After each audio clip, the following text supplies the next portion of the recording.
Sir नमस्कार। नमस्कार sir. Sir क्या नाम है आपका? मेरा नाम सर रुपेश कामत है। रुपेश जी कहाँ से आए हैं आप? सर वैसे तो हम बैकग्राउंड मेरा पटना बिहार से होता है, ग्राम पोस्ट भीमपुर, जिला सुपौल बिहार से, पर मैं काफ़ी टाइम से बठिंडा पंजाब में रहता हूँ सर। सर संत रामपाल जी महाराज जी से कब जुड़े आप?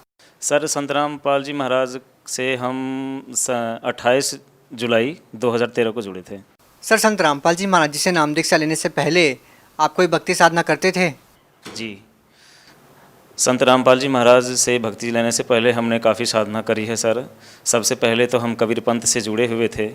कबीर पंथ से जुड़े हुए थे और 2.5-3 साल हमने कबीर पंथ से जुड़ा रहा और वहाँ का जो साधना बताया गया था, सोहम मंत्र दिया गया था हमें, उस मंत्र का जाप करा हमने।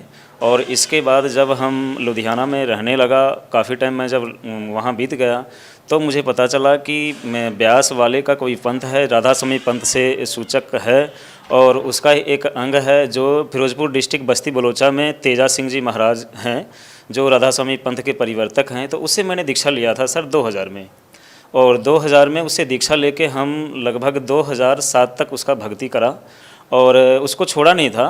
तो लुधियाना से लगभग 30-40 किलोमीटर आगे है, तो वहाँ पे हमारी पोस्टिंग होती है और वहाँ पे जाते सार होता क्या है, जो हमारे अंडर काम आता है वो साईं मंदिर होता है, एक ट्रस्ट के जरिए काम बनता है जीपीएस कॉलेज के बैक साइड, वो काम हमारे अंडर होता है। और बड़े बड़े लोगों का 6-7 कोठियाँ का काम होता है, 8 साइड हमारे अंडर होता है और 8 साइड को चलाने लग जाता हूँ। कुछ टाइम पाके होता क्या है कि साईं मंदिर जो बनता है उसका जो ट्रस्ट होता है उसका पूजा देख के मेरा भावनात्मक इतना बढ़ जाता है भाव कि हम राधा स्वामी पंथ को भूल के और साईं में लीन हो जाते हूँ। और अमलोह रोड एक पड़ता था, वहाँ पे साईं का मंदिर होया करता था, वहाँ से पंडित जी आते थे और वहाँ इंजीनियर के पोस्ट पर रहने की वजह से जान पहचान काफ़ी ज़्यादा हो जाता है और लोगों के साथ में थोड़ा सा बैठने उठने से तालमेल बढ़ता है। और वीरवार के दिन हम अमलोह रोड जाना शुरू कर दिया खन्ना में। तो सर होता क्या है कि धीरे धीरे राधा स्वामी पंथ को भूल के हम बिल्कुल समझो कि अपने आप को समर्पित कर दिया साईं में, और साईं में समर्पित होके हमने भक्ति करने लग गया। सर पहले आप राधा स्वामी पंथ में रहे, उसके बाद आपने शिरडी साईं बाबा की भक्ति करना शुरू कर दिया, तो फिर सर आपका संत रामपाल जी महाराज जी की शरण में कैसे आना हुआ? सर इसके पीछे भी बहुत बड़ी बात है। मंडी गोविंदगढ़ में भी जब मैं रहता था तो संत रामपाल जी का कोई शिष्य था जो हमारे पास एक बुक लेके आया था, भक्ति का सौदागर, और उसके साथ में कई बुक सारी था। तो वहाँ हमारे ऑफिस का दरवाज़ा खटखटा के आता था, हम उससे बात नहीं करना चाहते थे। वो कहते थे कि सर एक बार आपसे मिलना चाहते हैं।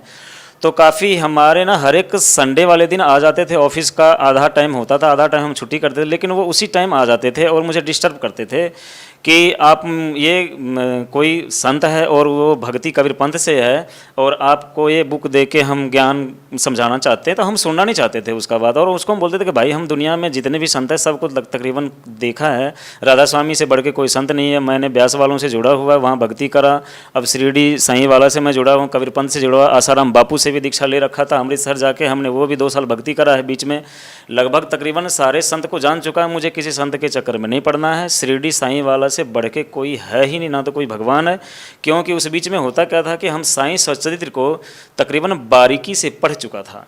जब संत रामपाल जी के शिष्य बार बार आने लगे, हमारे ऑफिस के इर्द गिर्द रहते थे और उसका एक ही सिद्धांत था कि बुक दे के जाएँ भक्ति का सौदागर, हम लेना नहीं चाहते थे। तो कई बार हुआ क्या कि हमारे साथ जो जूनियर रहते थे वो बोले कि सर ये बार बार आते हैं, आपसे मिलना चाहते हैं, एक बार बुक लेके तो देखें, फ्री में दे के जाते हैं या पैसा 10-20 रुपये क्या होता है, कोई मोल नहीं रखता। मैं बोला चलो छुटकारा ही तो पाना है इससे, चलो कोई बात नहीं बुला लो। बुलाया उसको ऑफिस में, चाय पानी पूछा, बोलते नहीं जी। तो मैंने बोला अच्छा आपकी बुक की कॉस्ट क्या है? तो उसने बोला कि नहीं जी कुछ भी नहीं है, आप पढ़ लो, यही एक सेवा होता है हमारा। हम बोले जी भाई आपके ट्रस्ट में है और क्या है, किस पंथ से हो? उसने बताया कि कबीर पंथ से हैं। हम उसको फिर अपने हिसाब से अपने स्टेटस के मुताबिक उसको समझाया कबीर पंथ के बारे में, क्योंकि पहले हम 2-2.5 साल जाना था कबीर पंथ को, सोहम मंत्र का जाप मिला हुआ था, उसको मैंने करा हुआ था। तो जितनी मुझे ज्ञान था अनुराग सागर के अनुसार से उसको समझाया, वो सबको बायकाट करते हुए बोला सर आप एक बार प्लीज़ इसको पढ़ेंगे। मैंने बोला चलो ठीक है कोई बात नहीं, टाइम लगेगा पढ़ेंगे। बड़े आदर भाव देखा उसके अंदर, पर मैंने इन चीज़ों को अपने दिमाग से निकाल दिया। कुछ मैं जब ऑफिस में, जो हमारा ऑफिस के अंदर चेयर के सामने हमारे काउंटर थे, काउंटर में रोज़ रखते थे जहाँ हमारी फाइल होती थी, और ख़ास करके मैं मोबाइल रखता था, उसके बीच में जो हमारा खास पेटेंट चीज़ होता था उस कैटलॉग के बीच में वो उस बुक को रखा हुआ था। मैं रोज़ का 2-3-4 बारी ज़रूर खोलता था, उस बुक को काउंटर पर रखता था और काउंटर से फिर दोबारा अंदर रखता था, लेकिन मैंने पढ़ा नहीं उसको। ऐसे जी निकलता गया टाइम, साल निकल गया। साल निकलने के बाद होता क्या है कि मैं अपने घर जाता हूँ छुट्टी मनाने। काफ़ी टाइम के बाद जब छुट्टी मनाने घर जाता हूँ तो देखता क्या हूँ कि उस बुक के माध्यम से हमारे घर में हर जगह संत रामपाल जी महाराज का पोस्टर लगा हुआ होता है और हमारी माँ उससे दीक्षा लेके भक्ति करती होती है। और हमारे घर का जो पहले की बात थी, हमारे साल 1.5 साल जाने के बाद जो स्थिति को देखा मैंने, देख के चकाचौंध रह गया कि ये क्या हो गया। ये तो बुक में छापा हुआ पोस्टर देखा था, क्योंकि उस बुक के अंदर ना कबीर साहब और संत रामपाल जी महाराज के 2 पोस्टर लगे हुए थे। और फोटो को मैं देखता था पर कभी एक चैप्टर पढ़ा नहीं था कभी, और मैंने मतलब नहीं रखा था पढ़ने। मैंने चलो कोई बात नहीं, 10 रुपया ही तो गया है। जब मैं घर जाता हूँ तो होता क्या है कि हमारे वहाँ पे संत रामपाल जी का कुछ शिष्य थे, बोलते हैं कि जी आप इसको पढ़ के देखो एक बारी, आपने तो दुनिया बहुत देखा होगा, बड़े लोगों के साथ उठना बैठना है, पर इस बुक को देखो आप सब कुछ भूल जाओगे। हम बोले अरे भाई, दुनिया देखने के लिए बुक की ज़रूरत नहीं है, पढ़ना लिखना और पैसा की ज़रूरत सबसे बड़ी है। शिक्षित हैं, ज्ञान है, और इसके साथ में पैसे की ज़रूरत है। दुनिया देखने के लिए बुक से कुछ नहीं मिलता। पर जो संत रामपाल जी का ज्ञान था उसके आधार पे उसने काफ़ी समझाने की कोशिश करी। समझते समझते जी होता क्या था कि हमारा जो बुरा लत था, 4:30 बजे के बाद हम किसी का नहीं सुनता था। 4:30 बजे के बाद हम 9 बजे रात तक जहाँ कहीं भी हो, किसी भी स्टेट में हो, तो या तो हम 3 स्टार में या तो हम हेवन में मिलते थे। इसके अलावा मतलब क्योंकि हमारा जहाँ भी जिस कंपनी में काम करते, पहले हम बोलते थे कि भाई 5 से लेके 9 बजे तक हम किसी का नहीं है, हम काम इतना पहले कर देंगे कि आपको ढूंढने की लोड़ नहीं है। और ये हम हेवन में बिताते थे क्योंकि पैसा होता था। हम शौकीन थे खाने पीने का, और इतना शौकीन थे सर कि मैं आपको क्या बताऊं, हम ब्रांडेड चीज़ लेते थे, लत लगी हुई थी, बुराई थी हमारे अंदर। और वो टाइम था, वो संत रामपाल जी के शिष्य हमारे सामने बैठे रह गए और हमने बाइक निकाला, और निकालने के बाद हम निकल जाते हैं वहाँ से और चले गए जहाँ नशा पत्ता का चीज़ जैसे कि शराब का, वहाँ पे बहुत बड़ा ठेका था, हाथा दुकान था, और वहीं पे हाथा बैठने वाला था। तो वहाँ हम निकल के चले गए, और चले गए तो हम वापस आए 9:30-10 बजे। लेकिन संत रामपाल जी किसी जो हमारे घर पे बैठे थे 3-4, वो बैठे ही रह गए हमारे इंतज़ार में, और वो सीढ़ी चला के बाकायदा और सत्संग लगा के रखे हुए थे। जब हम 9:30 बजे आते हैं तो हम नशे में धुर्त थे, हमें ये पता नहीं लगता था कि बाइक कहाँ रोकूं, कहाँ जाऊं, किधर। पर सामने संत रामपाल जी का प्रवचन चल रहा था। तो आते सार मुझे बड़े आदर से, ड्रिंक किया हुआ था हमने, लेकिन बड़े आदर से मुझे बैठाते हैं कुर्सी पे कि आप बैठो यहाँ पे। तो हम वहाँ 2 मिनट बैठा, हमारे पल्ले नहीं पड़ा, और हम वहाँ से उठ के चले जाते हैं। और अब हम अपने बेडरूम में चले गए। बेडरूम में चले गए तो नशे के हालत में देखते हुए संत रामपाल जी के शिष्य हमें कुछ नहीं कहे और वो चले गए। सत्संग चलता रहा होगा, ये मुझे पता नहीं। जब हम सवेरे सो के उठते हैं तो मेरे उठने से पहले हम देखे कि वो भाई जो थे 3-4, वो फिर देखे बैठे हुए। हम बोले भाई तुम्हारे को काम नहीं है? वो कह रहे हैं कि नहीं काम तो बहुत है सर, लेकिन आप बहुत दिनों के बाद आए हो, इसलिए आपसे मिलने का इच्छा इतना था कि आपसे बात करें, लेकिन आप है कि हमसे बात नहीं करना चाहते हो, आप तो नशे में रहते हो, आप इतना ऊपर चले गए कि हमें पता ही नहीं था कि अपने आप को भी भूल गए हो, और अपनापन की तो बात ही नहीं रही। उनके बातों में थोड़ी सी दम लगी कि भाई ये बात तो सही है कि इतने दिन के बाद हम आए, हमारे से मिलने के लिए बेचारे आ जाते हैं, पर इनके बातों पे गौर ना करके हम ड्रिंक करने चले जाते हैं, दारू शराब में डूबे हुए हैं हमेशा, यही बातें। तो होता क्या, मेरे जेब के अंदर ना बड़े कॉस्टली सिगरेट था जो हम लेके जाते थे, ठंडा वो उसका निकलता है। तो मैंने अपने जेब में सिगरेट का डब्बा रखा हुआ था, और संत रामपाल जी के शिष्य को बोलता हूँ चलो ठीक है, बड़े दिनों के बाद आए हैं, सिगरेट लगा लो। और उसको मैं जैसे ही देता हूँ तो वो कहते हैं नहीं नहीं, और हाथ जोड़ लिया, बोलता है ये बहुत ही गंदा चीज़ है, इसको हम लोग हाथ नहीं लगाते। हम बोले भाई इतना कब से सुधर गया तुम लोग? बोले सर जब से आपकी दूरियां बढ़ी है तो अच्छे लोगों से तो हमारी मिलन हुई है, आपसे दूरियां बढ़ी, आप में जो अच्छाई जितना बढ़ा है उससे कई गुना ज़्यादा मुझे महसूस होता है कि आप कहते हो कि अच्छा, लेकिन हमारे नज़र में आप बहुत जगह दलदल में चले गए हो, हम इन चीज़ों को छोड़ चुका है, हम हाथ नहीं लगाते। ये तो आप काफ़ी दिन के बाद इसलिए बैठे, नहीं तो आम आदमी होता तो मैं उसके पास भी नहीं बैठते। तो इन बातों से ना हमारे दिल में चुभन सा, अरे तुम कहते हो कि मिलने आए हैं, और दूसरी बात तुम कहते हो कि हम पास नहीं बैठते, ये तो अच्छी बात नहीं है। पर चलो जो बात करना चाहते हो करते हैं हम बातें। नाश्ता की तैयारियां हुई, मेरी मदर नाश्ता लेके आई, और जगह जगह पे संत रामपाल जी का फोटो पोस्टर लगा हुआ था, कबीर भगवान का लगा हुआ था, अच्छा सा लग रहा था, दिल को छूता था कहीं ना कहीं बात, हमारे मन में कसक जगी। और उसी दिन मैंने बोला कि भाई तुम कहाँ पे हो? जो संत रामपाल जी के शिष्य थे तो बोले कि जी हम यहीं पास में ही हैं। हमने बोले यार तुम आज सत्संग लगा के मुझे सुनाओ कि इस सत्संग में आखिर ऐसा है क्या कि ये सारी बुराई जो लत लगी रहती है इंसान को वो दूर हो जाता है, क्योंकि हम तुम पे भरोसा तो कम करते, आखिर में मेरी माँ कह रही है तो कहीं ना कहीं सच्चाई होगी। तो जी हुआ क्या कि उसने सत्संग ले आके भक्तों ने लगाया और शाम के 4 बजे ही लगा दिया और सत्संग देखना हम बैठ गए आराम से। सिगरेट का डब्बी हर एक 2 मिनट बाद लगा लेता था, पर सत्संग में ऐसी कसक बनी कि आधा घंटा के बाद मैं सिगरेट को लगाना ही भूल गया। सिगरेट जेब में पड़ी रह गई, माचिस सामने पड़ा रह गया और सत्संग में इतना दिलचस्प आया। सत्संग ऐसा चल रहा था कि संत रामपाल जी सृष्टि के रचना के बारे में बता रहे थे।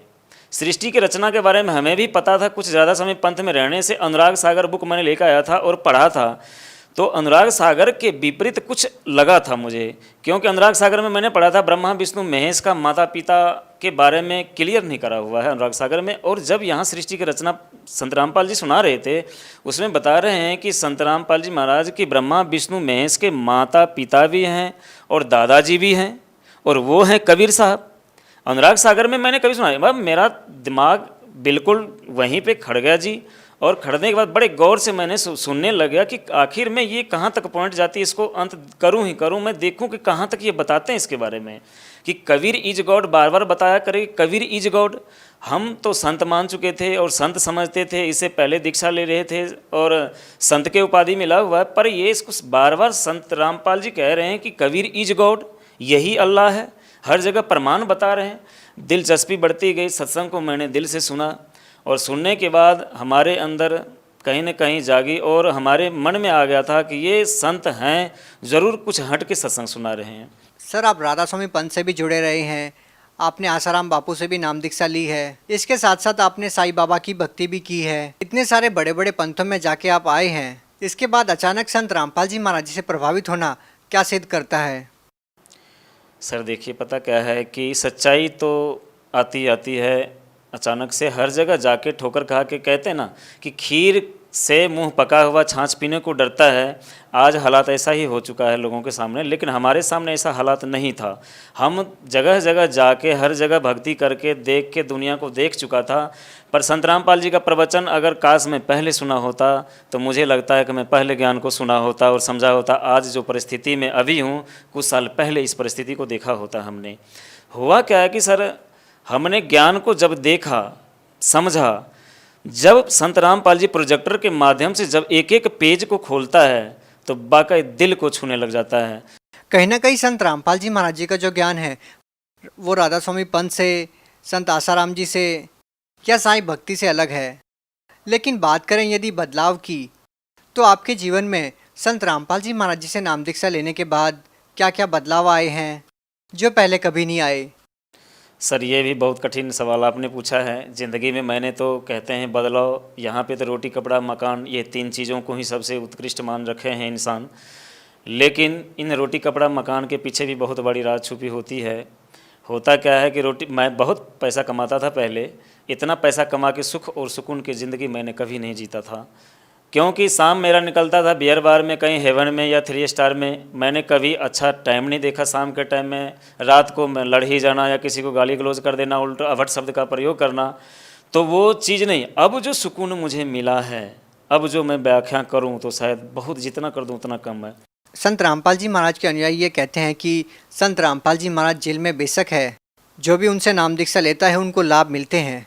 क्या आप इन बातों पर विश्वास रखते हैं? बिल्कुल जी, बिलीव करने वाली बात है। संत रामपाल जी महाराज जेल में है, आप कहते हैं कि क्या उसको फल या फ़ायदा मिलता? हम तो कहते हैं संत रामपाल जी महाराज मेरे सामने हैं। आज अगर मैं आपके सामने हूँ, आपसे बात कर रहा हूँ, तो मुझे दिखता है कैमरे के पीछे संत रामपाल जी महाराज। अच्छा, आप एक बात बताइए, संत रामपाल जी महाराज जी से आप लोग जुड़े हुए हैं, संत रामपाल जी महाराज जी के बारे में और उनके शिष्यों के बारे में एक बात ये भी निकल के आती है कि संत रामपाल जी महाराज जी के जो शिष्य हैं वो शिक्षित नहीं है, लेकिन आप एक सिविल इंजीनियर है। आप इन आरोपों के बारे में क्या कहना चाहेंगे? क्या ज़्यादातर लोग शिक्षित नहीं है, इस कारण से जो संत रामपाल जी महाराज जी के जो अनुयायियों की संख्या है वो लगातार बढ़ रही है? देखिए सर, होता क्या है कि कहते अधजल गगरी छलकत जाए, थोड़ा पढ़ा और थोड़ा अनपढ़।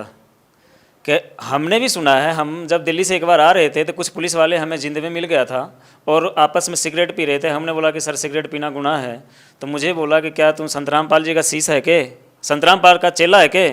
और मैंने अस्पष्ट बोला था कि जी हम संत रामपाल जी के चेला हैं, इसलिए तो हम नहीं पीते हैं ये, और कानून का उल्लंघन हम नहीं करते। आप ट्रेन में बैठ के एक कानून का रखवाला हो के आप सिगरेट पी रहे हो, तो उसने मुझे गाली गलौज भी करा था और डांटा भी था। पर मैंने जब संत रामपाल जी का बताया हुआ मार्ग समझाया और ज्ञान जो मेरे अंदर जितना मैंने सीखा जब बताया, तो उसने ज़रूर कहीं न कहीं सोचा और सिर नीचे करके नीचे उतर गए सर। और उसने जो गाली दिया उसके लिए क्षमा भी मांगा था, पर हमने उसको उल्टा जवाब नहीं दिया था और गाली गलौज हमने नहीं करा था, क्योंकि हमने संत रामपाल जी के बताए हुए उस बात को बताया था कि संत रामपाल जी ये सिखाते हैं, क्या संत रामपाल जी का शिष्य होना गुनाह है? आप दावा कर रहे हैं कि संत रामपाल जी महाराज जेल में होने के बावजूद लोगों को लाभ दे रहे हैं, आपको क्या लाभ मिले हैं? सर लाभ तो बहुत है, आपको क्या बताऊं मैं। जब से मैंने संत रामपाल जी के शरण में आया हूं, सबसे बड़ी बात तो यह है कि मानवता की पहचान हुई। इंसानियत क्या चीज़ है उसको मैंने जाना, उसको जानते हुए भक्ति को पहचाना। ये 33 करोड़ देवी देवताओं के चक्कर में पड़े रहते थे। हम दीक्षा लिए हुए थे राधा स्वामी पंथ को, उसको भी नहीं भूला। दोबारा दीक्षा ले लिया था आसाराम बापू का, उसको भी नहीं भूला। तिवारा साईं मंदिर में चले गए, साईं का एक ट्रस्ट बन गया, बहुत अभिन्न अंग बन गया मैं। तो 33 करोड़ के चक्कर में लगे रहते। आज जो मुझे लाभ है कि इन सारी बुराई जे 33 करोड़ में धक्का खाने से एक ही भक्ति, जिसको एक गॉड, एक अल्लाह, एक परमात्मा कहते हैं, उसका मुझे रास्ता मिलाया और उस परमात्मा से परिचित कराया और उसको मैंने देखा और उसके भक्ति में लगे रहते हैं। सारी बुराइयों को त्याग दिया। आज हमारे पास अच्छा घर है बठिंडा डिस्ट्रिक्ट के अंदर और बड़े कम समय में बड़े अच्छे पैसा कमाया हमने। लाभ मैं जितना बताऊं भगत जी उतना कम है, क्योंकि देखो सच्चाई, एक इंजीनियर होने के नाते मैंने एक नंबर का मैं सोचा मेहनत करके कमाई करके ही करना है। डीडी मित्तल टावर में मैंने आपको बताना चाहूँगा, मैंने बता नहीं पाया था। डीडी मित्तल टावर में लास्ट बार जब मैंने नौकरी छोड़ा 2013 में नौकरी छोड़ा, इसी वजह से कि वहाँ झूठ ठगी था। 10% पैसे काटना, हर एक ठेकेदारों से 10,000 रुपये ऊपर से लेना और सबका परसेंटेज बना हुआ था, सबको देना। ये काम करने के लिए हमारे संत रामपाल जी महाराज पहले मना किए हुए, ठगी नहीं मारनी, झूठ नहीं बोलना, बेईमानी नहीं करना, रिश्वत नहीं लेना। तो ये कहीं ना कहीं हमारे नौकरी में और हमारे ज़िंदगी में बाधा था, भक्ति नहीं होना था, जिसके कारण मैंने नौकरी छोड़ा था। नौकरी छोड़ने के बाद सर हम बिल्कुल साधारण वेश में आके, जहाँ तक कि मैंने 2 नंबर की कमाई से जितना मैंने वहाँ पे लिया, हमारे पास बाइक, मोटरसाइकिल, अच्छा बेड, अच्छे कपड़े, अच्छे सोसाइटी का सारा सिस्टम था, ज़िंदगी जीने का सादा साधन था हमारे पास। सबको डीडी मित्तल टावर में छोड़ के हमारे नीचे काम करने वाले सुपरवाइज़र, फोरमैन को मैंने बोला कि आज तुम्हें सेवा में ये सब कुछ दे के मैं जा रहा हूँ, जहाँ तक कि मैंने मोटरसाइकिल तक को भी नहीं लिया। और हमने हमारे पास जो फ़ोन दिया हुआ था कंपनी की तरफ से, वो भी छोड़ के मैं जीरो होके मैं लोकल यहाँ रहने लग गया। और मैंने एक राज मिस्त्री के काम से अपनी ज़िंदगी का शुरुआत किया 2014 में जनवरी में। आज भगत जी 2019 में हमने इतना तरक्की करा कि आज बठिंडा डिस्ट्रिक्ट में सबका नज़र मेरे ऊपर गड़ा रहता है। लगभग मैंने करोड़ों रुपया कमाया है। और कमाया कैसे? झूठ बोल के नहीं, ठगी मार के नहीं, बेईमानी करके नहीं, हेरा फेर करके नहीं। आज भी कंपनी को पता लगता है, ऑफर देता है। जिस टाइम छोड़ के आया था वो कहता है आज ना कल बेटा तू मेरे पास ही आएगा, क्योंकि ये लत ऐसा है जिसको इस ऑफिस का और एसी का ऐसो आराम नज़र आता है, वो धूप में और बाहर कहीं धूल में टिका नहीं सकता। और मैंने उसको चैलेंज करा था कि ऐसे है सर, अगर मैं दोबारा आऊँगा तो अब मैं आपके पास नहीं आऊँगा, मैं सीधा ऊपर जाना चाहूँगा, लेकिन आपके पास आने से अच्छा ऊपर चले जाना, क्योंकि मुझे सच्चाई से परिचित मैं हो चुका हूँ। सर, संत रामपाल जी महाराज जी के बारे में आप लोगों को क्या संदेश देना चाहते हैं? सर, संत रामपाल जी महाराज के बारे में हम तो क्या संदेश देना चाहेंगे। आज पूरे विश्व जागृत हो चुके हैं। संत रामपाल जी महाराज के बारे में सबको पता लग गया है संत रामपाल जी महाराज है क्या। सच्चाई तो यही है कि संत रामपाल जी महाराज का ही दिया हुआ भक्ति हमें करना पड़ेगा। आज कर ले भक्ति या कल कर ले। हमने भी बहुत ऐंठा था और हमने ही बहुत लोगों को घुमाया था कि ये कोई भक्ति नहीं है, ठग हैं, लुटेरे हैं, संत सब। लेकिन आज मैं जिस प्रकार से संत रामपाल जी का गुणगान करते हैं, हम इसी प्रकार से पूरे विश्व संत रामपाल जी का गुणगान करेंगे और उसके शरण में आएंगे। जी धन्यवाद। सत सर जी।